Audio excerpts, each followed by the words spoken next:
প্রিয় দর্শক, সাজ্জাদ কাদিরের সালাম, আসসালামু আলাইকুম, প্রীতি এবং শুভেচ্ছা নিন।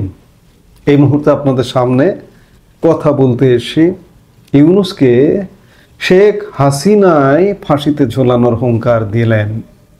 তার ফাঁসির আদেশ শুনে দমে যাওয়া তো দূরের কথা, শেখ হাসিনা বরং যুদ্ধের জন্য কোমর বাঁধছেন, তেমনই দাবি কলকাতায় থাকা তার অনুগামীদের।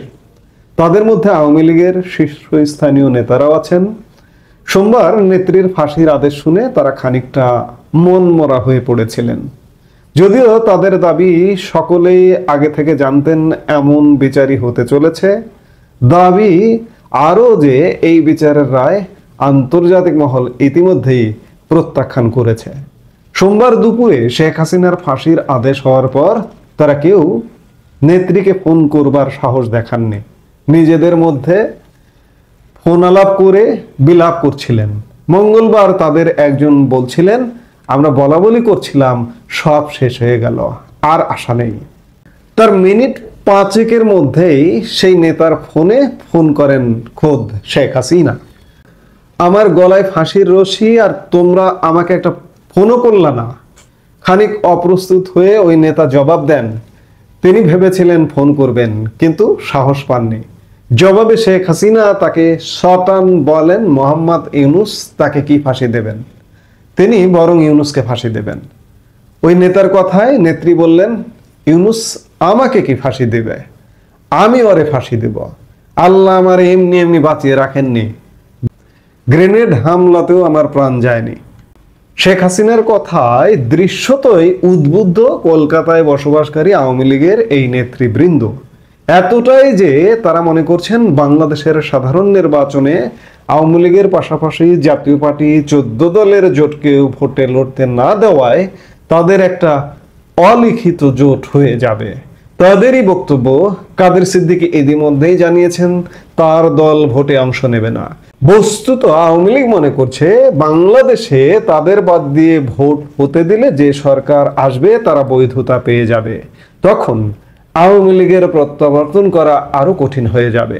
তবে শেখ হাসিনার বিচারের রায় ঘোষণা হওয়ার আগে বাংলাদেশে যে জনরোষ তৈরি হয়েছিল তা নিয়ে আশাবাদী কলকাতায় বসবাসকারী আওয়ামী লীগ নেতৃত্ব। তারা অবশ্য জোর গলায় বাংলাদেশের সাম্প্রতিকতম হিংসাত্মক ঘটনা প্রবাহকে গণরোষ বলেই অভিহিত করছেন।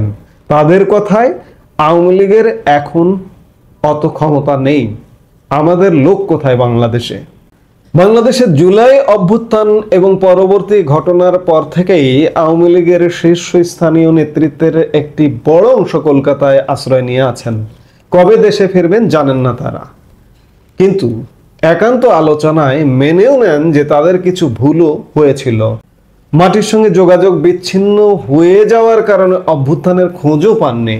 কিন্তু একই সঙ্গে এখন তারা বলছেন, আমরা পেছনের দিকে তাকাতে চাই না, যা হওয়ার হয়ে গেছে, আমরা সামনে তাকাতে চাই। আওয়ামী লীগের এই নেতারা আশাবাদী পরিস্থিতি বদলাবে। ইউনূসের বিরুদ্ধে জনরোষ শুরু হয়েছে। শেখ হাসিনার ফাঁসির আদেশের পর সেই রোষ আরো বাড়বে বলে তাদের বক্তব্য। তার উপর স্বয়ং শেখ হাসিনা সোমবার রাতে ফোনে যা বলেছেন তাতে তারা আশাবাদী। এক নেতার কথায় উনি বিশাল কথা বলেছেন, এ অনেক বড় কথা, আমরা ভেঙে পড়েছিলাম, উনি আমাদের শক্তি দিলেন।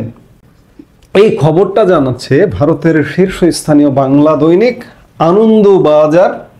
শেখ হাসিনার দৃঢ়তা, ইউনূস আমাকে কি ফাঁসি দেবে, আমি ওরে ফাঁসি দেব। এই দৃঢ়তার কারণেই শেখ হাসিনা ফিরবেন, আওয়ামী লীগ ফিরবে, আওয়ামী লীগ নেতৃত্বের মনোবল চাঙ্গা হবে। মনোবল চাঙ্গা হয়েছে, আনন্দবাজারের প্রতিবেদন তাই বলছে। আনন্দবাজারে নেতাদের সাথে কথা বলেছে, কথা বলে প্রতিবেদন করেছে যে তারা আসলে মুষড়ে পড়েছিল। আর মুষড়ে পড়বার কারণটা কি?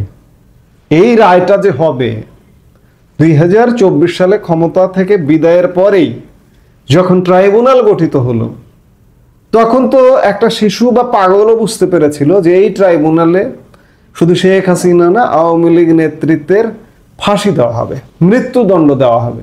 এমনকি এমনটাও হতে পারে আওয়ামী লীগের যেসব নেতা জেলে বন্দী আছেন তাদের কাউকে কাউকে এরা যদি আরো খানিকটা সময় পায়, আরো কয়েক মাস সময় পায়, ফাঁসিতে ঝুলিয়েও দিতে পারে। অবাক হবার কিছু নেই। শেখ হাসিনাও অবাক হননি।